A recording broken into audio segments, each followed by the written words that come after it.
Movie देखी है कलयुगम 2064। ये लास्ट ईयर की हालांकि ये मूवी है, तमिल बेस्ड मूवी है।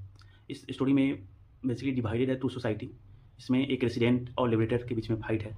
ये कहानी ऐसे होती है कि दो मतलब पार्ट है। रेसिडेंट वाले होते हैं मतलब बंदूकधारी पूरा रहते हैं, पावरफुल लोग।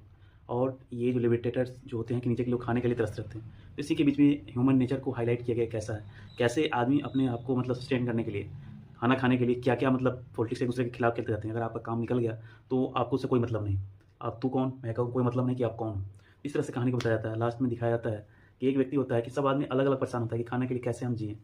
उसमें से एक होते हैं रेसिडेंट, उसका एक बंदा किसी कारणवश बाहर आ गया रहता है, तो वो लोग अपनी तरफ अपने काम फायदे के लिए उसे अपने पास रखते रहते हैं। पता चलता है एक बंदा होता है किशोर जन, उनका नाम सर उसमें कुछ और है।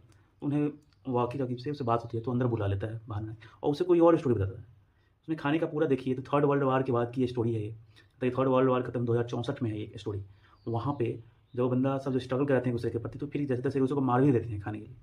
अंदर चले जाता है, मतलब कि अंडरग्राउंड में रहता है एक बंदा।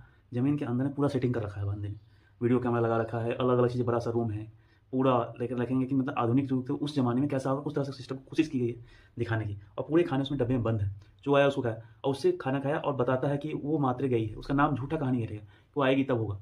और उसको उसी में रखता है, यानी कि एक तरह का वो बंदा आदमखोर होता है। तो कहानी में ये आगे जाके पता चलती है। बुलाया, कुछ खिलाया, ऐसे कुछ गाना सुनाया, मानसिक संतुलन पहले भांप लेता था लोगों का। और फिर अंदर बुला करके सबसे पहले तो उसको क्या करेगा, नहलाएगा, अंदर लाएगा, उसमें ढाला, फिर कुछ दिन खाना खिलाया, आपके मानसिक संतुलन के साथ खेला, और फिर आदमी को मार डालता था। वो आदमी मार करके उसी को अंदर में पैक करके रखा हुआ है कि लंबे समय के उसी को खाता। फिर कोई नया आता, उस पुराने वाले की स्टोरी पर लिखता, उसको उससे कहानी बताता। फिर ऐसे करके एक नई एक्ट्रेस आती है, उसमें श्रद्धा सिन्हा एक एक्ट्रेस बाद में आती हैं, यानी कोई रेसिडेंटल बच्चे के साथ अंदर आते हैं। फिर उनके मानसिक से वो अपनी किताब लिखती रहती हैं कि क्या होता है उसकी लाइफ में। तो वही कहानी वहाँ पे होता है। फिर वहाँ से बचने के लिए होता है, उसको बताता है, जैसे तैसे इसमें कहानी चलता है। तब वहाँ पे पता चलता है कि ये हमें ही, यानी कि मानव को ही काट करके फिर इसे लंबे समय तक खाता है। और फिर कोई नया व्यक्ति आया तो उसे फिर से ये स्टोरी बताता है। तो ऐसे होता है।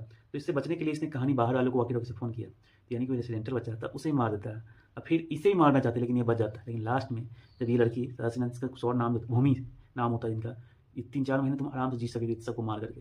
भाई साहब गज़ब की कहानी है ये, कि आदमी अपने फ़ायदे के लिए कुछ भी कर ले।